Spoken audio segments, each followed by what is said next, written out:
Alright guys, welcome back. Ooh, sorry, I'm messing with the camera here. Dude, I saw this camera thing one time at like Best Buy.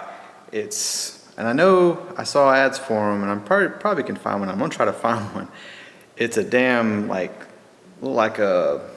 almost like a monitor with a camera on it, and it would track your motion, and it would kind of like follow you around, and it was like almost like a teleconference kind of a little gadget. But I'm gonna find one of those because this whole camera thing without somebody helping you out is kind of a pain in the butt. But anyway, so it's trying to get I'm gonna have to set this thing down to work, but I took the slat servos, leading edge flap servo out and flipped them over to see if I could kind of get instead of having the servo arm completely in line with the control rod with them closed, I was going to try to do it for them the other way around. So when you deployed the leading edge flap, when it was fully extended, it would be in line. That way it would take the torque off. But like I said, these rods are too short, and unless I change out rods, I can't do it. So my thought on that is typically the flaps are down, I guess, when you're not very fast, so the force on them won't be as bad. So it should be fine. If I have any kind of issues with it or burn up a servo, I will fix that and change to something else. So I'm going to set this down and keep working while oh gosh, my left shoulder. I don't know what's going on. Probably remnants from the accident. That's my bad shoulder. I had surgery on a couple years ago. But anyway, so I know a guy from Dubai that has an F-22, a T1. He got an early one like me, and has been flying it for quite a while now, and flies great and everything. Just like my first one flew great. But as we've kind of discussed and talked about before, current versions of T1 models are not all that great. So he has a friend that bought a jet from some dealer, a T1 dealer, and I think he said it was in Switzerland or something like that. And well, his is like the worst I've seen so far. These wing tubes are not aligned properly, so you can't even get the wings on the fuselage. I think he's got the same stab problem too, but so he's got major issues. I mean, he can't even, like, even if he wanted to, he can't just fix them and move on. I mean, there's no way to do these. I mean, you'd have to cut the wings completely apart, and everything. So I don't think it'd really be feasible to do. But anyways, he's reached out to the dealer that he bought it from. Dealer is, I don't know the full story. I'll shoot the messenger. But he's also been posting about it online. That, the dealer in Switzerland's not talking to him or helping him now, and he's contacted the factory directly, and they are not responding either. So I don't know, and you guys know, I will never, like I said, I do these builds because of stuff like that. I don't like people being taken advantage of, and it's not good for the hobby. I mean, one, they're not safe. You build something like this, and these companies just sling stuff out like it's nothing, and they ship them over here, and there's no liability. It's our hobby that could possibly be ruined. But anyways, they take no responsibility, and I know that's why they do wire transfers on everything. Because at least with a credit card, you have some kind of way of getting your money back or some of your money back. And it sucks that guy can't do that, because that would be my recommendation, but I doubt he used a credit card. Anyways, so I know Mr. Kim monitors those forums. I know all the reps are on those forums. So I think it's pretty crappy, and like I said, I don't know the whole story, but, you know, what's there to know? You know, if they tried to help him and something's become of it to the point where it's just, he's not working with them, but I don't think that's the case. So, you know, like, what are your guys' thoughts on that? Because, you know, I've taken a browbeating before because people are like, well, you're never happy with anything. I was like, well, that's not true. I will be perfectly happy with my models once they're flying. Yeah, I may bitch about it when I'm building them, and I put all the problems in the builds so people can see that and make educated decisions before they purchase. You know, because I've gotten to the point now where I have no expectation, especially of T1. Like, I fully expect everything I get from them if I ever order anything from them. They don't have anything else I would want. So that's, you know.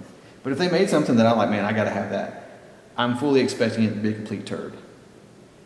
Now, that being said, I would at least like to have a turd that I can put together and actually fly.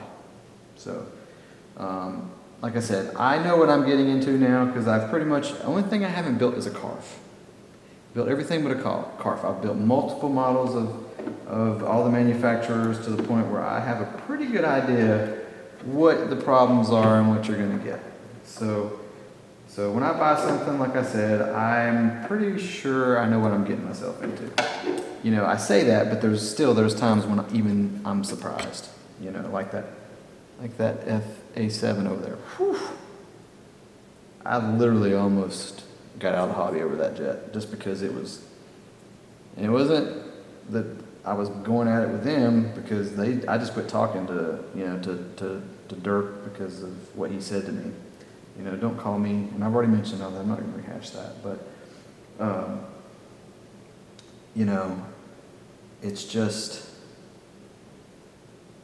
I just don't like that. I don't like people being taken advantage of and the community just expecting us to accept it because that guy has no issues and he's a fanboy. Well, 80% of the people that are flying these big dollar, high dollar models don't even build their own shit anymore. So yeah, they don't see the issues like Mr. Anton at Skymaster or Mr. Kim. They show up, the shit's already put together for them and they go fly. They don't see all the problems they have. You know, even the stateside reps, half of them, you know, don't build their own stuff. So yeah, they don't really realize what what the problems are. So, and I think out of all that is the fact that they're continuing to sell models that have these known issues, they know about the issues, and they still sell them to U.S. customers. That's what we call Blue Falcon in the military. Your buddy fucker right there. So what do you think? What do you think? I mean, all you can really do this day and age is post about it, you know, and hope, you know, I don't hope to achieve anything other than us get better models. That's all I care about. And people getting what they actually are paying for. Because, you know, you can make excuses all day, but nobody out there would buy a car, a TV, hell, a fucking pair of tennis shoes with factory defects in them. Especially not when they're $7, $8, $9, $10,000 or more. Come on. Anyways, it's a rant, whatever. I'm just curious what you guys think because, like I said, I'm always going to, you know, show you the good, the bad, and the ugly in my builds. It's not that I'm trying to go after a company and ruin them, but I mean, if they're screwing people, then they don't need to be doing business. That's my opinion. You know, one, it's bad for the hobby because people get frustrated, they give up, and not everybody can afford to go and buy multiple jets. You know, these things are expensive. So, what do you guys think? Let me know, because it's getting worse, and nobody's, you know, people, you know, most people, you know, and it seems like, I hate to say this, but it seems like the people that I get the kickback the most from are people that don't keep a model very long. They are just like, they buy something flat once, 5, 6, 7 times, maybe a season, and then the next year it's gone. Or they fly it a few times, it explodes because of what you're dealing with, and they just don't know any better. And then they just throw, they got 10 other models, and they just keep going, So there's just people that just don't care. And I don't think they best represent the hobby, because it's all fun and games until your jet goes barreling into a crowd of people or blows up in people's faces, like I saw one do one year in Georgia. So so what do you think? What do we do? Because like I said, half the time we're doing wire transfers, so you're not going to get your money back. And I don't ever expect my money back. I've never asked, other than one time, I never asked for my money back. And it was over something completely different.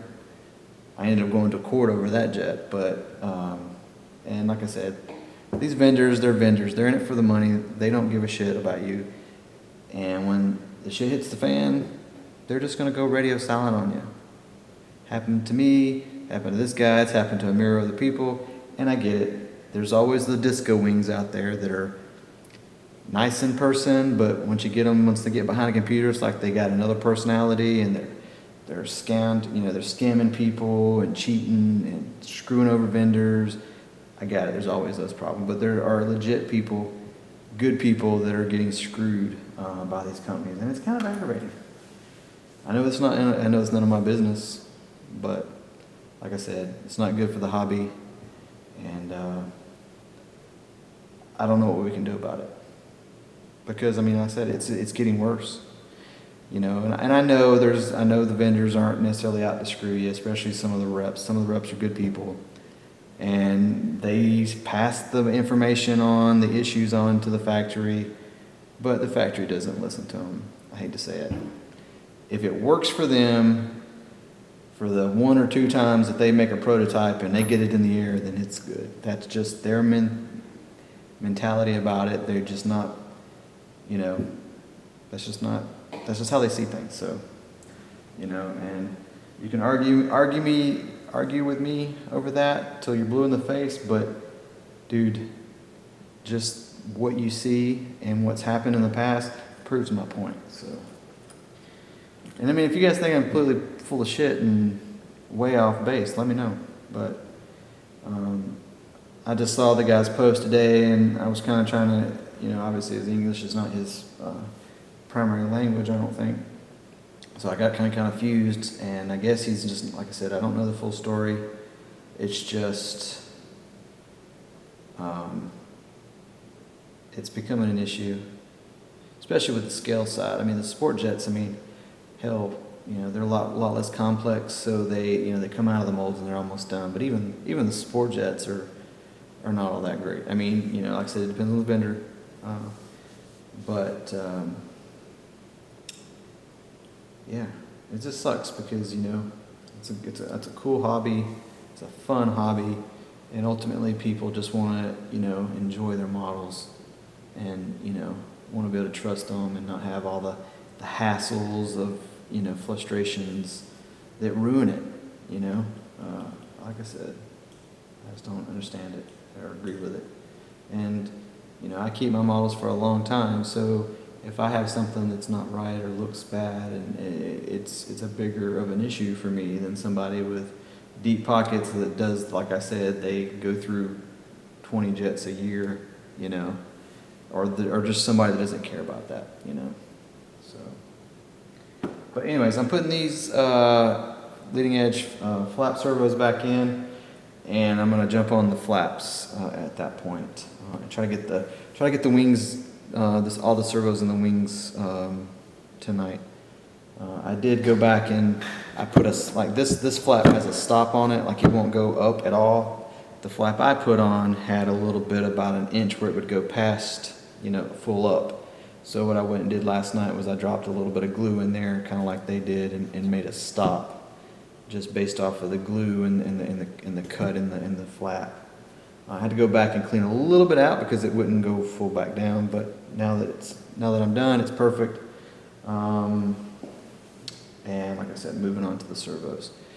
But, and I'm probably going to have to change to a different servo arm because theirs are just too short to do the proper mechanical advantage setup that I do. So, but I'll use their ball ends, but just a longer rod. So I got some titanium turnbuckles that I use every time I go to the hobby shop here. You know, I always like to support a hobby shop. You know, go and get nuts, bolts, screws, those little things, you know, that you need instead of having to order it. But every time I go in there and they have the Hanger 9 titanium turnbuckles, I'm like, or like servo arms, you know, because it seems like you can never find good beefy servo arms. I grab them all up. But anyway, but yeah. Let me know what you think in the comments. Kind of a long-winded video of, you know, I don't know, maybe I'm complaining. I'm just curious, you know, because it seems like the masses just don't give a damn. And just, it's like, oh, well, nobody else is building them, so we just got to deal with it. Well, if you don't buy them, and eventually they're going to get the picture, you know, so. You guys have a good one, and like you said, let me know in the comments. I'm trying to do more of that, get involved, get people's, because like I said, I was talking to a couple people on one of my other videos. It's kind of neat, so just trying to get some reaction from people, and that's why I do it, you know, give people some information. I learn, they learn, and hopefully the hobby's better for it. So you guys have a good one. I'll see you on the next one. Bam.